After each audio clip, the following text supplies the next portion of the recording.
vision for a global ecosystem that balances innovation and the use of AI, underpinned by our shared values, of course, of freedom, fairness and democracy. Our approach will be proportionate, pro-innovative and adaptable.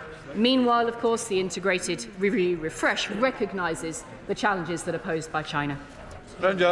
Mr. Speaker, with elections underway and a general election due next year, people are rightly concerned about the fake videos, images and audio being created by artificial intelligence. Can the Secretary of State confirm to the House what actions her department is taking to protect the integrity of our democratic processes in that context?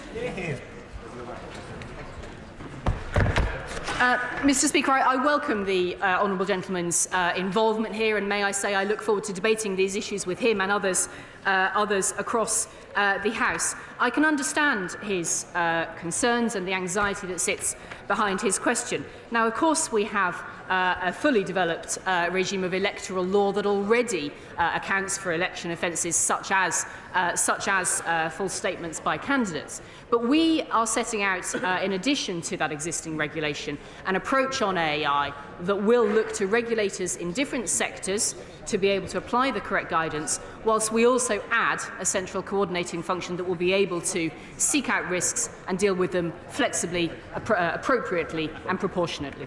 Thank you very much indeed, Mr. Speaker. Can I warmly welcome my right honourable friend to the dispatch box? In my experience, you can get a lot done in 10 weeks, and I'm sure that she will. At its best, Britain has been highly influential in setting international standards, combining confidence with security. So does my right honourable friend agree with the chair of the Business Select Committee and myself that the UK should now seize the initiative and set out an international approach to the standards in AI, so that we can gain all of the benefits that come from AI, but make sure that we don't suffer the harms that are attendant on it? Mr. Speaker, I think the short answer there is yes, and may I welcome my right honourable friend's expertise and the experience that he also offers in encouraging me as I begin this role. But he is right. The UK does have a global leadership position. We rank in the top 3 in the world on many aspects of this question and others throughout science and technology, and therefore that is the type of role we will be seeking to take to reflect our values and strike the correct balance in the regulation that may be needed in terms of AI. Kevin Bladder. Thank you very much, Mr. Speaker. One area in which our global leadership is a reality and not just rhetoric is in our creative industries. And what assurance can the government give to our music makers, our writers and so on, that AI will be properly regulated to make sure that their creative content is protected and we can maintain that global leadership? Mr. Speaker, the honourable gentleman makes a very good point, and I know that it comes from a deep expertise in music and the creative industries more generally, and that is why I'm looking forward to conversations on that very subject with the industry this afternoon. For example, the UK has world-leading protections for copyright and intellectual property. We know how important those are for the continued success of the creative industries. We want to maintain them, and therefore that will be a focus as we take this work forward. James Sutherland. Question 6, please, Mr. Speaker. Thank you, Mr. Speaker. With your permission, I'll take questions 6 and 10 together. In March 23, the government published its Science and Technology Framework, which sets out our approach to make the UK a science and technology superpower by 2030, which will increase the UK's strategic advantage in relation to other nations. As part of this, we have a 10-point plan, having identified 5 critical technologies, including AI, semiconductors and quantum. We'll prioritise those to deliver its ambition. James Sunderland. Mr. Speaker, the Minister will know that I've written to the Department about the future of Syngenta in Bracknell. Berkshire is the Silicon Valley of the Thames Valley, and it's really important we do everything possible to maximise investment and job creation. So will the Minister please agree to visit Syngenta with me and to do what is necessary to ensure that this is not another GSK moment? I thank my honourable friend and acknowledge his work in encouraging innovation, including Syngenta. And I know my colleague, the Science Minister, has met Syngenta already, and one of us will indeed follow up with you to see what more we can do to support innovation in the Bracknell area. Nuclear skill set and file, with Springfield home to both the only nuclear fuel manufacturing facility and the National Nuclear Laboratory, that last year made significant breakthrough in developing lead-212, a cancer-fighting medical isotope. There are real opportunities not only to preserve but build on the success. What conversations has my right honourable friend had with the Prime Minister and other ministers about ensuring that the domestic nuclear capability is a go-to choice for use in the UK and maximising opportunities abroad? Mr Speaker, my honourable friend always champions industries and innovation in his area. We recognise the UK's significant capabilities in the nuclear fuel cycle and the benefit that it provides to our energy security and in realising export opportunities. Through the Nuclear Fuel Fund, the Government is investing in Springfields and other parts of the supply chain to further expand essential capabilities to realise benefits UK and abroad. And the £6 million Medical Radionuclide Innovation Programme will also develop capability in the production of radionuclides for medicine. Thank you. Mr Speaker, the Life Sciences sector is currently very exercised by the unintended but very high levy being paid to the Government for branded medicines in the NHS. The risk is that investment and jobs go elsewhere. So what's the Secretary of State doing to make sure that doesn't happen? So, Mr Speaker, we are negotiating very hard on this. Obviously, negotiations are sensitive at this time, but we are really very aware of the fact that we are ahead in life sciences. We want to stay ahead in life sciences as part of our key technologies. Ray Campbell. Mr Speaker, biomedical sciences has been a success in my constituency in the Korean University of Ulster. Will he undertake to ensure that that success is replicated and the United Kingdom becomes genuinely a world leader in biomedical sciences? Absolutely, Mr Speaker, we know we have a strong cluster there, and universities like Colorado University are really at the heart of that innovation. We will indeed do exactly as he said, make sure we can replicate as much of that clustering around the UK. Shadow Minister Stephanie Peacock. Thank you, Mr Speaker. Broadband access is essential to UK competitiveness, yet Ofcom have revealed that just 220,000 of the 8 million households struggling to pay for their internet bill have signed up to a discounted broadband package. When will the Government match Labour's commitment to ensure there is an industry-wide, mandatory and well-advertised social tariff for low-income families? Mr Speaker, there's been a fourfold increase in people taking up social tariffs, but we know we have to do more to help people with the cost of living. That's why we lent in to the carriers in the first place. That's why we encouraged the social tariffs to come up. But we'll indeed do more. We'll work with the carriers to make sure that they get advertised well so we can get better take-up. We now come to topicals. We start with Dr Lisa Cameron. Topical one, please. Thank you, Mr Speaker. For its first 3 months, the Department for Science, Innovation and Technology has been harnessing the power of transformative science to grow a more innovative economy with stronger businesses, better jobs and better lives for the British people. We've touched on AI, we've touched on Pioneer. I can add that our £2.5 billion strategy for quantum tech will unlock its vast potential to the benefit of the British people. Dr Lisa Cameron. Many thanks, Mr Speaker. I've been hearing as chair of the Cryptocurrency All-Party Parliamentary Group about the potential of blockchain technology for jobs of the future, but it seems really important that these jobs are inclusive. So how will the Secretary of State ensure that people with disabilities, veterans and women have opportunities like these to achieve their full potential? I'm delighted, Mr Speaker, that the Honourable Lady asked this question because she knows I share her deep interest in the labour market and accessibility. So can I thank her for the work that her APPG has done on this? This government's digital inclusion strategy has 4 principles: access, skills, motivation and trust. These principles hold firm for blockchain and other technologies to ensure nobody is left behind. Michael Publican. Last year, during the Eurovision Song Contest, Russian agents attempted to interfere with the voting that was being made for Ukraine. This year, of course, we're hosting the Eurovision Song Contest. What is her department doing to ensure that the integrity of the voting will be maintained? I thank my honourable friend. The government is always aware there are a number of possible threats to our systems and our events, and I'm not able to discuss the details, but the National Cyber Security Centre are world experts at understanding attacks and providing incident response for the most serious attacks. We want to make sure that all organisations are aware, so we can indeed keep that resilience in our voting process. Prime Minister Chiomora. Thank you, Mr. Speaker. I'd like to welcome the honourable member to her position and wish the member for Chippingham well in her maternity leave. 3 years on, the Tories have failed in a manifesto promise to associate to Horizon Europe, and Britons has paid the price in lost jobs and scientific research. Their Plan B shortchanges British scientists, they're fudging the figures in other ways. Will the Secretary of State confirm that whereas Horizon funding was counted as international science spend, she is planning to count the same money as British science spend to meet her commitment to double British science budget?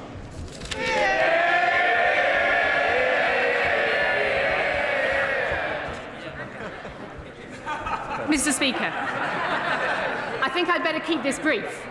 And the answer that the honourable lady knows very well is that we are hard at work negotiating our potential accession to Horizon. That is our preference, as I've been very clear here this morning. But I think she is out of step with key voices in the sector. For example, we hear from the Russell Group, who say that our negotiations are a serious step forward, and the ambition of the proposals for Pioneer is welcome. More details will become clear as negotiations progress, but I cannot give a running commentary. I think it seems that the Tory science superpower is actually just cooking the books. Now, ministers promised to increase science spend outside London and the South East by a third, while doubling it overall so our regions continue to miss out. Now they're refusing to replace European regional development science funding, slashing 600 million from what should be our regional powerhouses. That's not levelling up, it's holding us back. The country knows it, does she? Mr. Speaker, I think she's mischaracterising this very badly and in a way that does not help to command confidence in our shared mission to make science, innovation and technology the success that it needs to be for this country. She will have seen my right honourable friend's presentation at the budget, the Chancellor's presentation at the budget, which makes clear just how seriously we take science in this country, and that level of ambition will continue. Aaron Bell. Thank you, Mr. Speaker. Last month, Sir Patrick Vallance stepped down as Government's Chief Scientific Advisor after 5 years in the role, in which government investments in science has doubled, but most of all, he became a household name through his handling of COVID and the leadership he showed then. So would the Secretary of State join me in thanking Sir Patrick for all his service to the country and welcoming his successor, Dame Angela McLean, and wishing her all the best in the role? May I, as Science Minister, on behalf of the Government, pay tribute to both Sir Patrick and thank Dame Angela for taking on the role. He's been a stalwart servant for science and for this country during difficult times. We now come to Prime Minister's questions. Sir Stephen Timms. Thank you, Mr. Speaker. At question number one. Mr. Speaker, I know the House will join the nation and the Commonwealth in sending our very best wishes to their Majesties the King and Queen ahead of the Parliament.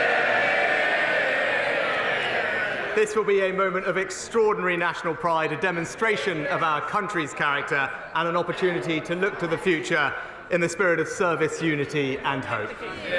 Mr. Speaker, this morning I had meetings with ministerial colleagues and others. In addition to my duties in this House, I shall have further such meetings later today. Sir Stephen Timms. Mr. Speaker, at question time last week, column 725, the Prime Minister referred to record numbers of people in work. In fact, as he knows, the number of people in work at the moment is still less than it was just before the pandemic, 122,792 less, according to the latest official figures. Will he reassure the House that he's not slipping into the bad ways of his predecessor but one? And will he properly correct the incorrect statement he made last week? Mr. Speaker, that clarification has already been made, Mr. Speaker, in Hansard, but there are near record numbers of people in work and in payroll, and that is thanks to the actions of this government, Mr. Speaker, one record we're very proud of. Very much, Mr. Speaker. Non-compliant hand car washes seem like a cheap and quick way to have our cars washed. But unfortunately, behind this £1.8 billion industry is hidden money laundering, fraud, drug dealing, prostitution, labour abuse, modern-day slavery, tax avoidance and many other sinister crimes.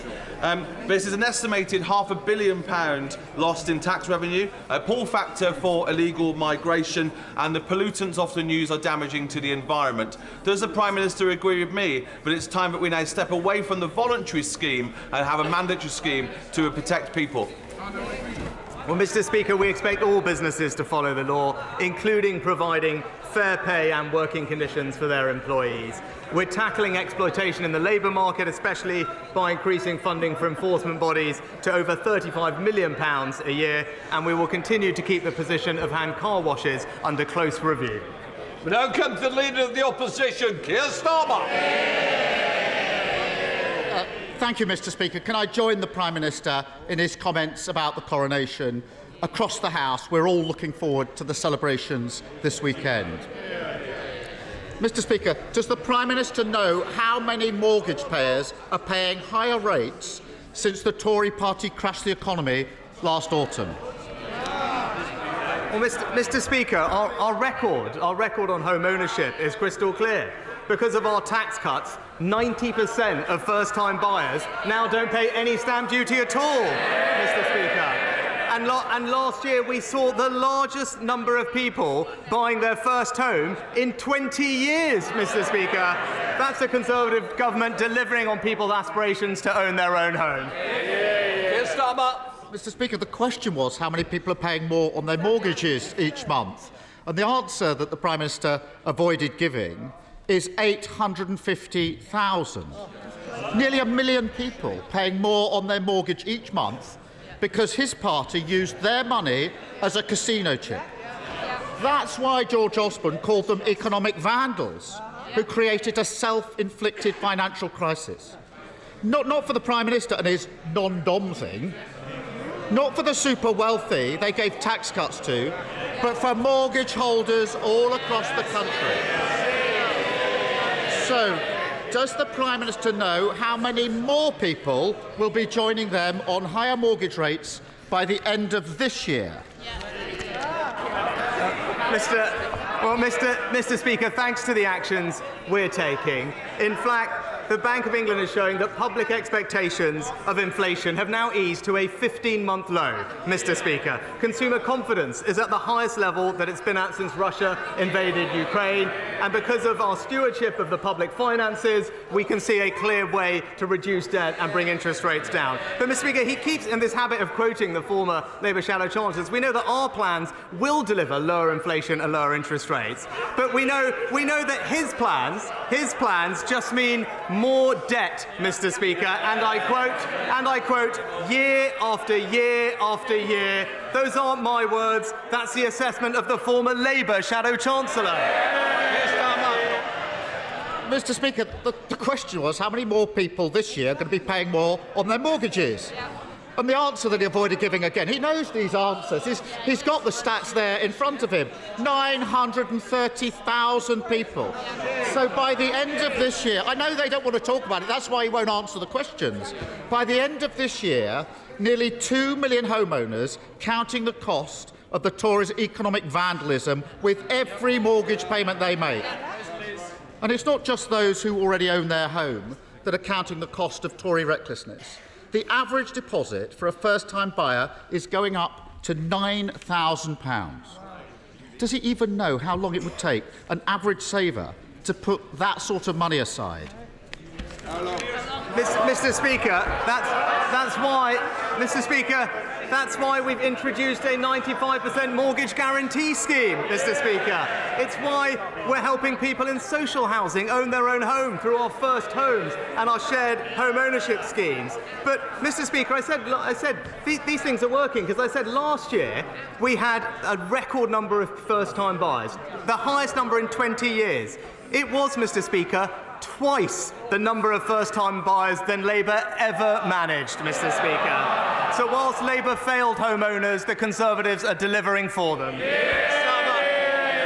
Mr. Speaker, every week, whatever the topic, he stands there and pretends everything is fine across the country.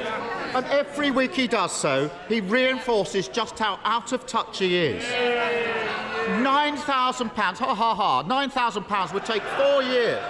They think it's funny that 4 years for the average saver to save £9,000. Or to put it a different way, in terms the Prime Minister will understand, roughly the annual bill to heat his swimming pool. But for most people, 4 more years of scrimping is a hammer blow to their ambitions. And now he's kicking them when they're down, because his decision to scrap housing targets is killing the dream of home ownership for a generation. Why doesn't he admit he got it wrong and reverse it? Mr. Speaker, I promised to put local people in control of new housing, and I'm proud that that's what I delivered within 6 weeks of becoming Prime Minister. Now, he wants to impose top-down housing targets, he wants to concrete over the green belt and ride roughshod over local communities. Now, previously, Mr. Speaker, he did say, he's on record in saying, local people, local communities should have more power, more control. Now he's U-turned. Just another in a long list of broken promises. Mr. Speaker, the only power he's given to local communities not to build houses. And we know why he won't change course. He admitted it last month. His councillors simply don't want to build the houses local people need, so he's given them a way out. Picture the scene as he explains this to a family. Mum and Dad paying £4 extra on the mortgage because the Tories tanked the economy. Their eldest paying hundreds more in rent. Their youngest still stuck in the spare room because they need an extra £9,000 for a deposit. Then along comes the Prime Minister and merrily tells them, sorry for crashing the economy, we don't want to talk about that.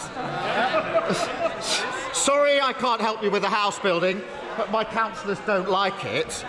Oh, and before I go, here's a massive council tax increase for your troubles. Why doesn't he stop the excuses, stop blaming everyone else, and just build some houses instead? Mr. Speaker, our memories on that short. We all know what happened last time when they were in power. There was no money left for the country. But let's talk about the record. Let's talk about the Labour record on house building, Mr. Speaker. In London, the former Conservative mayor built 60,000 affordable homes in his first 5 years in office. How many did the current Labour mayor manage? Half of that, Mr. Speaker. In Wales, we need 12,000 new homes a year. How many have Labour built in the last year? Half of that, Mr. Speaker. As ever, Labour talk and the Conservatives deliver. Mr. Speaker, debt doubled since 2010, growth down, tax up, the economy crashed. Mr. Speaker, they're going to need a bigger note. And it's right. But week after week, we debate the issues facing in this place. But looking beyond the elections tomorrow, we also have a hugely significant weekend coming up with the King's coronation. For most, this will be the first time they've seen a monarch crowned. And I hope, and I know across the House, people will hope that people across the country enjoy the ceremony, the street parties, and of course the extra day off. 300 million will tune in. The world will see our country at its best, celebrating the beginning of a new chapter in our history. But it will also be a reminder of the loss of our late Queen, Elizabeth II, and a chance again to remember all that she gave to our country through her dedicated service. So will the Prime Minister join me in honouring our late Queen and wishing the new King a long and happy reign? Mr. Speaker, as I said at the outset, we're all looking very much forward to the coronation. It will be a very special moment in the history of our country, and I know that we will join with the country in celebrating it. But before we get to the coronation weekend, Mr. Speaker, we have an important day tomorrow, and the choice before the country is clear. when they go to that ballot box, they can see a party that stands for higher council tax, higher crime, and a litany of broken promises, Mr. Speaker. Meanwhile, we're getting on with delivering what we say, with lower council tax, lower crime, and fewer potholes. The choice is clear. Vote Conservative, Mr. Speaker.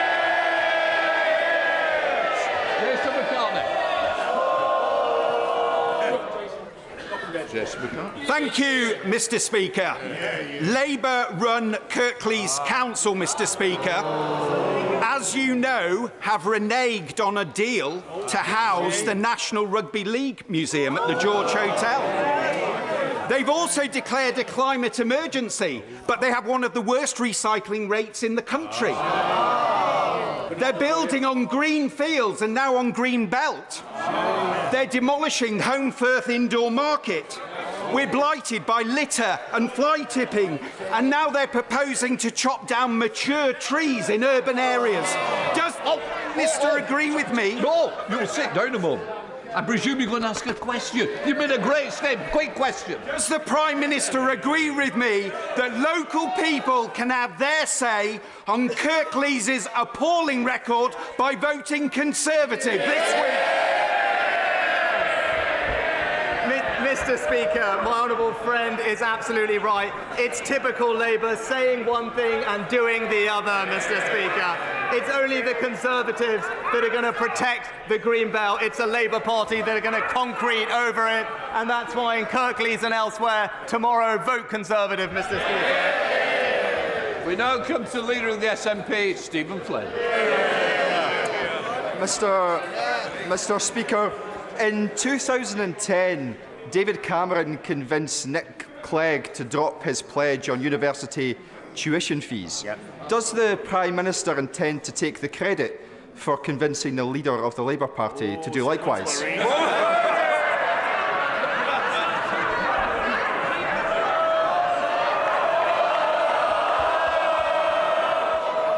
Prime Minister. Well, I thank the honourable gentleman for the question. I'd say it's hard to keep up, Mr. Speaker, with a list of broken promises. What I would say on tuition fees is I'm proud that under this government we now have a record number of people that are going to university from disadvantaged backgrounds, Mr. Speaker, and that's because the efforts we've placed to put more money into supporting those people and those communities to fulfil their aspirations, alongside fantastic new apprenticeships in every part of our country. Stephen Flynn. Mr. Speaker, for the avoidance of any doubt, the Liberal Democrats don't believe in abolishing tuition fees. The Conservatives don't believe in abolishing tuition fees, and of course the Labour Party, now with their own Nick Clegg moment, don't believe in abolishing tuition fees either. But, Mr. Speaker, is it not the case that the main Westminster parties don't offer young people any hope at all, do they? Actually, I'll gently point out to the honourable gentleman that if you're from a disadvantaged background, you're far more likely to go to university in England than you are in Scotland. Thank you, Mr. Speaker. The Conservative Police and Crime Commissioner in Dorset has delivered 174 new police officers. He's quadrupled the rural crime team and has made Dorset the 6th safest county. As recorded crime is 34% higher under Labour Police and Crime Commissioners, does the Prime Minister agree with me that only Conservatives can be trusted to keep local communities safe and make sure offenders face the justice they deserve?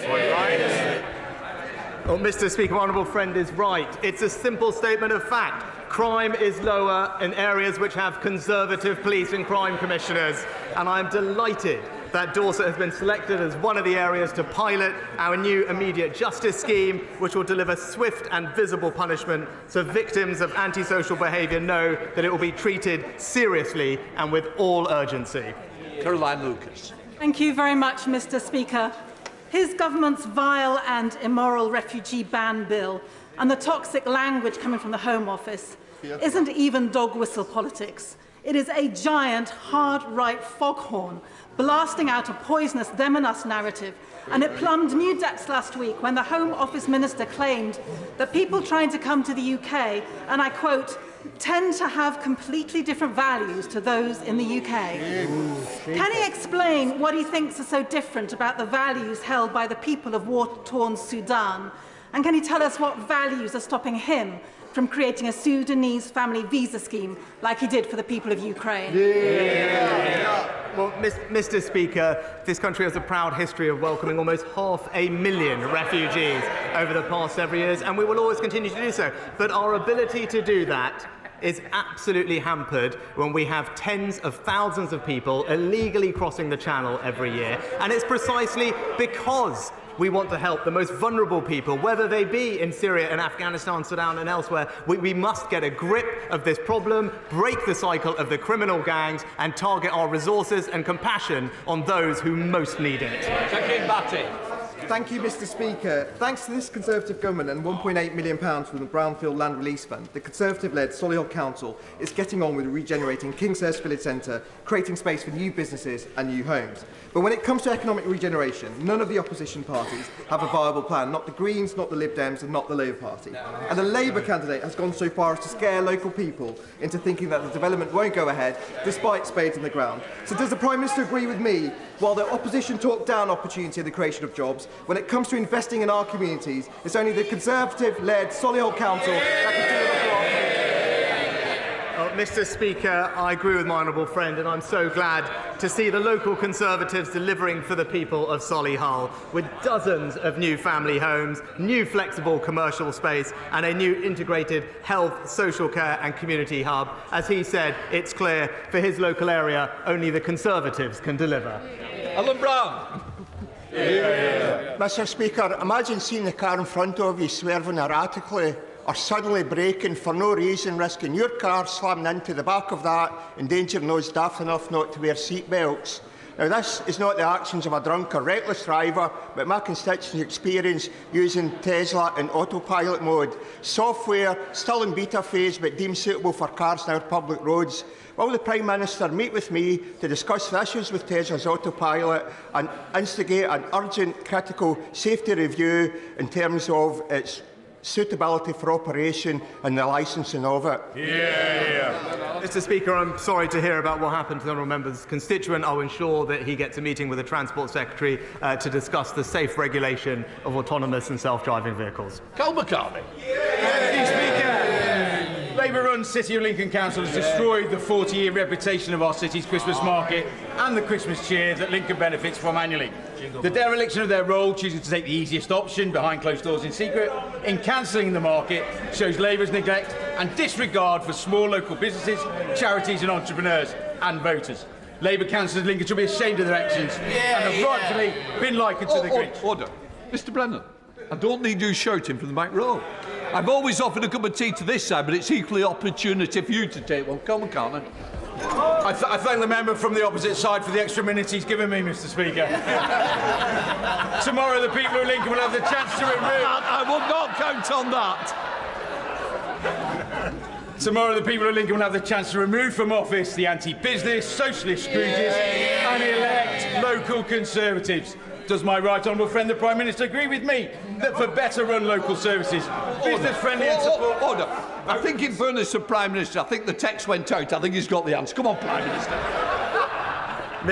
Mr. Speaker, I share my honourable friend's disappointment that after a decision taken by the Labour-run council behind, as he said, closed doors, there will no longer be a Christmas market in Lincoln, ending its 40 years of history.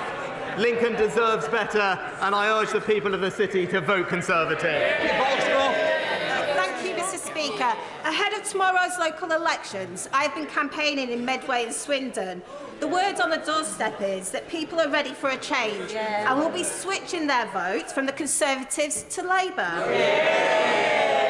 However, I am concerned that only 4% of those without valid ID have applied online for a voter authority certificate. So will the Prime Minister commit to a post-election review of how many people have effectively been disenfranchised by his government's response to the virtually non-existent problem of voter fraud?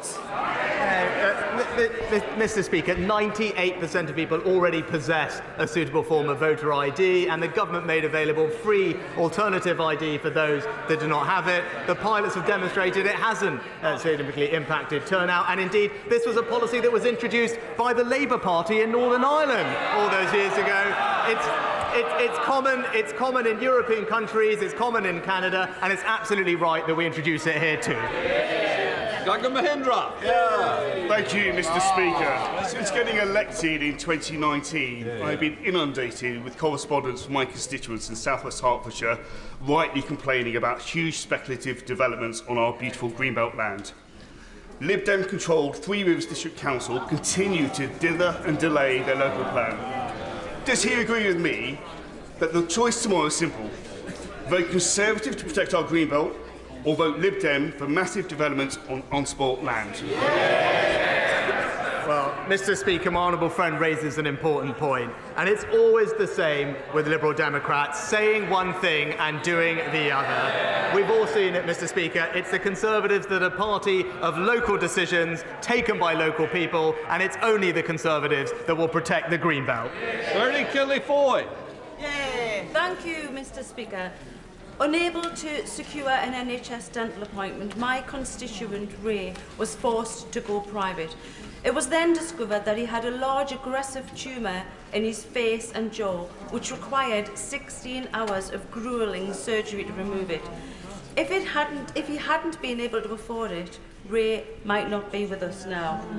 This is yet another chapter in the horror story that is the decay of dentistry under this government's watch. So will the Prime Minister accept NHS dentistry is in crisis, and will he meet with me and the British Dental Association to ensure that no one loses their life because they couldn't get a dental appointment? Yes or no? Mr. Speaker, I'm sorry to hear what happened to the Honourable Lady's constituent, and that's why the NHS has recently reformed dental contracts to improve access. We now invest over £3 billion a year. There are over 500 more dentists working in the NHS this year than last year, and indeed discussions are ongoing between the Department for Health and the NHS around dentistry, and DHSC is planning to outline further reform measures in the near future. Sir Geoffrey Clifton-Blow. Every single young person that gets on the housing ladder under a Conservative government makes our communities more sustainable. Would my right honourable friend agree that in order to build the right type of housing and speed it up, we need to fund planning authorities properly through innovative funding? Well, Mr. Speaker, my honourable friend as ever makes an excellent point, and that's why the reforms that we introduce will provide incremental resources to planning authorities to make sure that planning decisions can be taken quicker. But also, we've strengthened the ability of local communities to put in place local plans. Mr. Speaker, this is the best way for our towns, cities, villages to have control over the development in their area and make sure that it happens in the way that they are comfortable with, and I know that he's supportive of that too. Polly Lynch. Thank you very much, Mr. Speaker. The recent ITV documentary Life and Debt Stories from the Edge followed Halifax mum Izzy. Her prepayment energy bills have tripled, and she was relying on a local primary school, Ash Green, who are providing free breakfast, budget cooking classes and a hardship fund for their families. When head teacher Mungo Shepherd is asked does he worry about the children at school when he goes home at night, he says all the time, it never leaves you. Does the Prime Minister think it's right that things are so bad that schools are having to become the fourth emergency service for the families that they support? Well, Mr. Speaker, because of the actions we've taken, a typical family, including those like Izzy's, will be seeing half of their energy bills paid for by the government. That is support worth £1,500 extended in the most recent budget. For the most vulnerable in our society, there's additional support, and £900 for those on welfare, Mr. Speaker, and through the holiday activity and food programme, support for families with the cost and support for food during the holidays. But I would also say, for Izzy and others that are in particular need, they should talk to their council, because the Chancellor has provided over £1 billion of funding to the Household Support Fund. It's there to help families like that need a little bit of extra assistance during this time. Sir John Whittingdale. Thank you, Mr. Speaker. As my honourable friend will be aware, today is World Press Freedom Day. At a time when the need for professional and factual journalism has never been greater, will my right honourable friend reaffirm the government's commitment to defending media freedom worldwide? And will he redouble the efforts of the government to obtain the release of Evan Gershkovich and Vladimir Kara-Murza in Russia and of Jimmy Lai in Hong Kong? Mr. Speaker, the government is committed to defending media freedom worldwide because thriving independent journalism is one of the cornerstones of democracy. We absolutely condemn the politically motivated sentencing of journalists across the world, and our embassies and missions work every day to protect media freedom where they are based. And I know that this is something that my right honourable friend has been a right champion of throughout his career, and I will look forward to him continuing to do so from a different perch as I take rather fewer questions from him over the next few months from this position. McKinnell. Mr. Speaker, I want to thank our police forces, who I know will be working hard across the country this weekend to support the coronation events. But police numbers in the North East are down 8% since 2010, and I know the Prime Minister's keen on his maths, so here's a sum. If Northumberland Police has lost 1,000 police officers since 2010, but gained the funding to put back 615, by how much have the Conservatives shortchanged the North East? So, Mr. Speaker, as we saw last week, there are now a record number of police officers across the country thanks to the actions of this government, and crime is 50% lower than it was when we took office.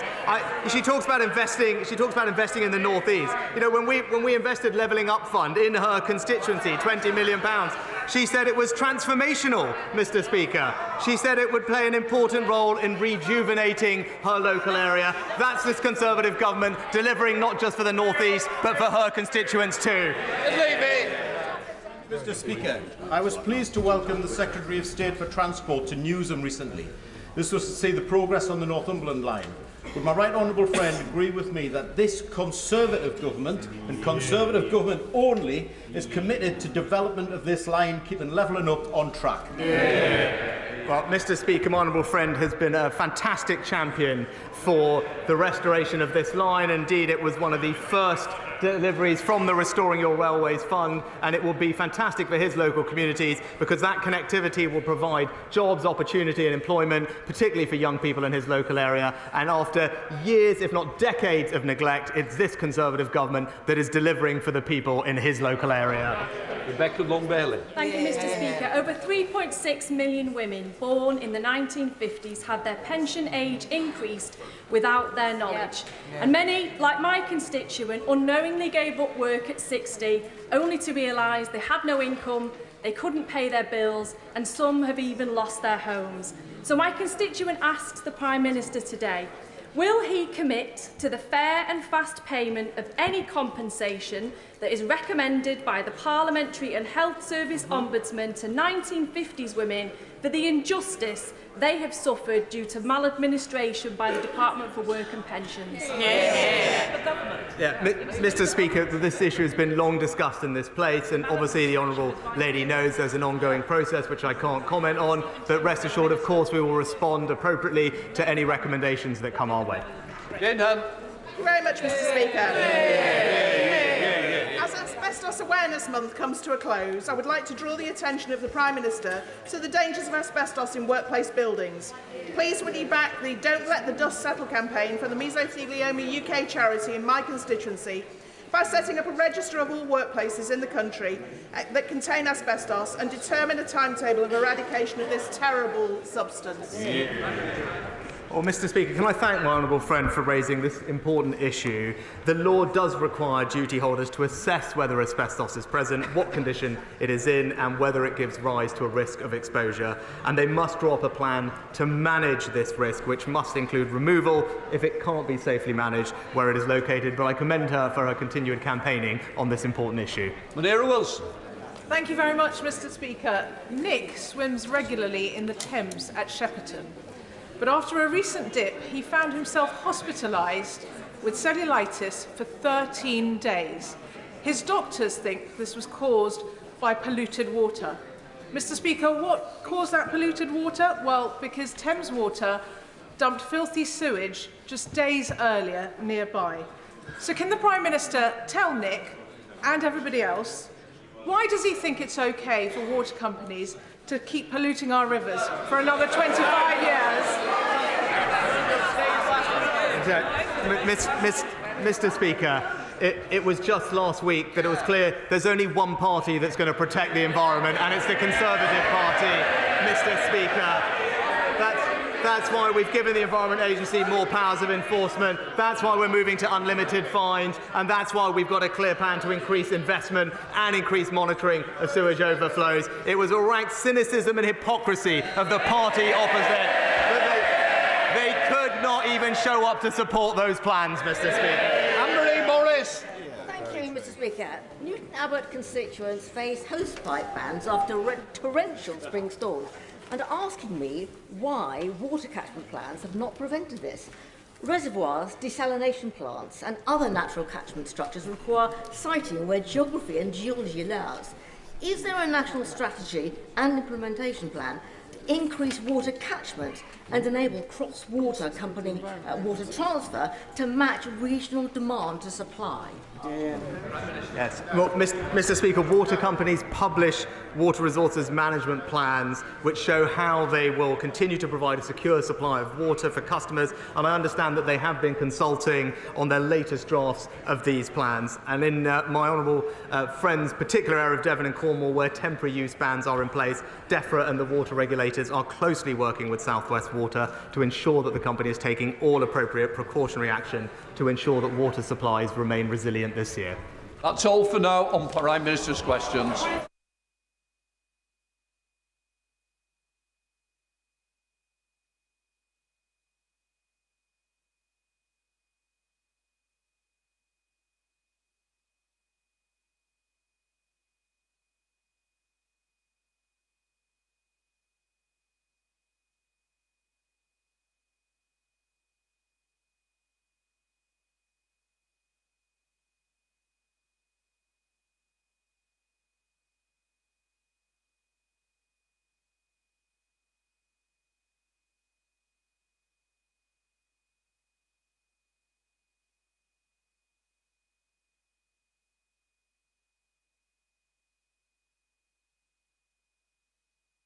Sean Bailey.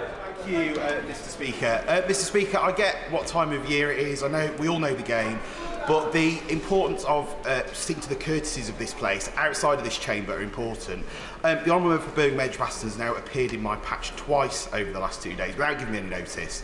I made her aware yesterday of my intention to raise this point of order. She's not even deigned to respond to that in any way, shape or form, and I forwarded that notification to your office this morning. Mr. Speaker, I can anticipate what your response will probably be, and I appreciate that, but can you perhaps, for the courtesy of members in this House, restate the expectation of members when they're attending other people's constituencies in their capacities as members of Parliament? And just to finish by saying, we're a very welcoming place, Mr. Speaker, but clearly we want to make sure that everyone plays by the rules. Thank you. Yeah. I think I need to answer this one first. Very kind, thank you. Look, I'm obviously grateful to the Honourable Gentleman for giving notice of this point of order. The booklet, the rules of behaviour and courtesies in the House of Commons make it clear that members should make all reasonable efforts to notify colleagues if they intend to visit constituencies, except on purely private visits. And I've said it time and time again to all sides, and I know it's fever time at the moment, but please, show the respect that each member is due by letting the member know when there is a visit taking place. Thank you. Don Butler, point of order. Thank you, Mr. Speaker. Mr. Speaker, the Honourable Member for East Ham asked the Prime Minister to correct the record as he misled the House last week. Mr. Speaker, the Prime... We don't say that. Unintentionally misled. Or inadvertently. Okay. Inadvertently, unintentionally misled the House last week. Mr. Speaker, the Prime Minister has inadvertently, unfortunately, misled the House this week when he claimed that the Tory Prime Minister built more house than the current Labour mayor. Official statistics are not open to interpretation. Last year, the number of new homes in London was up 22% compared to the Tory mayor's final year. More than 23,000 new City Hall-funded council homes have been started since 2018, more than 10,000 in the last year alone. Latest figures, Mr Speaker, show London has started more than double the number of council homes last year than the whole of the rest of England, and Sadiq, the Labour Mayor of London, has delivered more than 10 times that of the previous Tory Mayor. Please, I think I got the message and I do need to reply. No, let me reply. It might be helpful to us all. Look, I'm obviously grateful for the member giving notice to the point of order. She will know that the chair is not responsible for Minister's answers. If an error has been made, then it should be corrected. And I make that very clear. It is not for the Speaker to determine whether the error has been made. What I would say is, and quite rightly, the honourable member has given us a very fruitful line that has ensured that that point has been made correctly. And therefore, I will now move on to the next point of order. Thank you, Mr Speaker. Forgive my eagerness. I've never done this before, but I believe that today at Prime Minister's questions, the Prime Minister inadvertently, unintentionally misled the House on the question of disadvantaged children in Scotland going to universities. The figures he uses are simply the UCAS applications directly from school. In Scotland, as I well know as a former further education lecturer, most disadvantaged children and adults go through the college route, whereby they can do an HNC, HND, move into first, second or third year of a university course, or join an access to higher education course at any time. Can I just say, I think it's exactly what I've said to the previous member. Obviously, I'm grateful for giving notice. I'm not the one that makes a determination. What I would say is, you've put it on the record, you've certainly corrected, and as I will say again, if an error has been made, I expect it to be corrected, and it's certainly now on the order paper. Right. Point of order, Shadow Home Secretary. Thank you, Mr Speaker. The Prime Minister, during Prime Minister's questions, used a figure for crime which didn't include fraud, even though it is the fastest increasing crime and has been one of the most prevalent and damaging crimes. He has been repeatedly challenged on this before, but again used the figure without fraud, and to do so on the day in which he supposedly launches a fraud strategy. Doesn't this show that the government's fraud strategy is actually a total fraud and a con? And does he think the Prime Minister will be ready to correct the record? I think I've already answered that, but actually I think we've got an itching minister who wants to respond. Tom Tugendar. Mr Speaker, thank you very much for allowing me to correct the record. The fact is that we weren't counting fraud in 2010 when we took over the government, and so it was very difficult to draw the comparisons from before. What we've seen since then, though, is a record number of police officers who are solving crimes. We've seen car crime down 22% since 2019 and neighbourhood crime, community crime, down 50%. This is a success for the government. Right. I think what I would say is, I think if research is going to take place, we ought to try to get the figures out correctly in the first place, if that is the case.